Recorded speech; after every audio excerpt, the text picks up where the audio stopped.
Well, hello and welcome to this English lesson where I'm going to talk about a dilemma I have, and the dilemma has to do with the World Cup.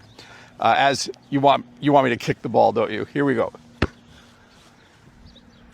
Okay, that wasn't a great kick, and that wasn't my dilemma.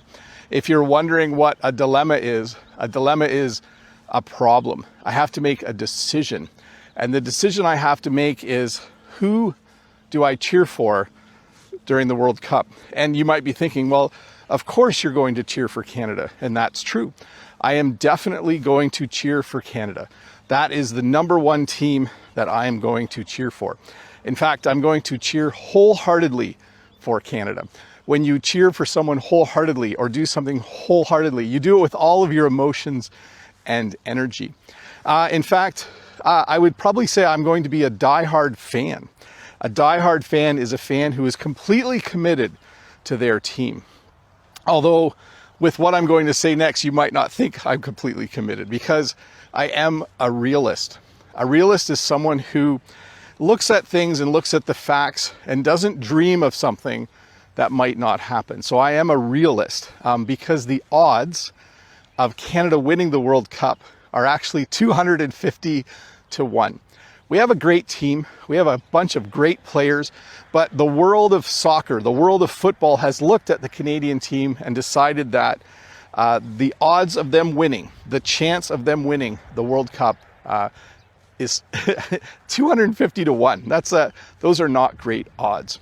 And so what I have as a dilemma is this: who do I choose as the next team I will cheer for in the event that Canada doesn't make it past the first round or the second round or the group stages or whatever?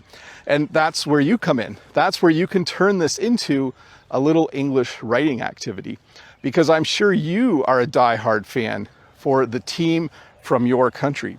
So in the comments below, I'd like you to do a little writing activity.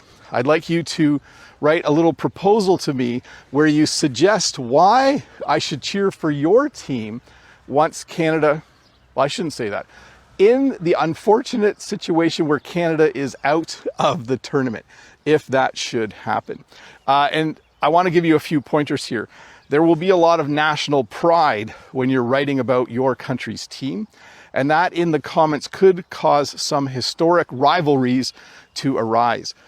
National pride is when you are very happy about your country and their team in the Olympics or the World Cup or something like that, where you just really love your country and you love your team. You have a lot of national pride. But a historic rivalry would be where you and another country historically have always been vying to win the World Cup, or in the past your country has won, and then a few years before that the other country has won, and whenever those two teams play, it's really fun. And what that can cause is a little bit of a heated atmosphere in the comments. So I want to avoid that, but what I want you to do is to tell me, in the event that Canada loses and at the point where they are no longer in the tournament, if that does happen, why should I cheer for your country? Who should be my number two? So here are the questions I want you to answer. Who are you cheering for? Who is your favorite player? What are your chances? What are your chances of winning the World Cup? When is your first game? Games start later this week. I believe they start on Thursday. Do you think you'll win?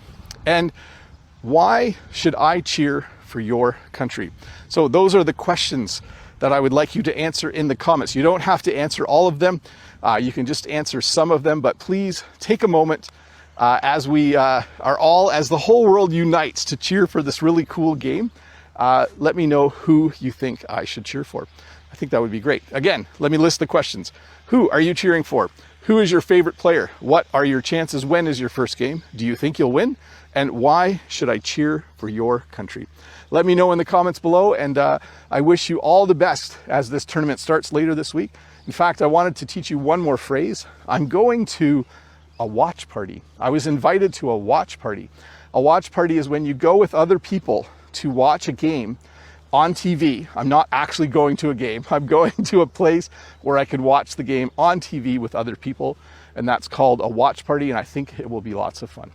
Anyways, thanks so much for watching this English lesson and kind of an intro to a World Cup. Let me know who I should cheer for, and all the best to your team, and all the best to everyone in the tournament. I'll see you next week with another English lesson. Bye.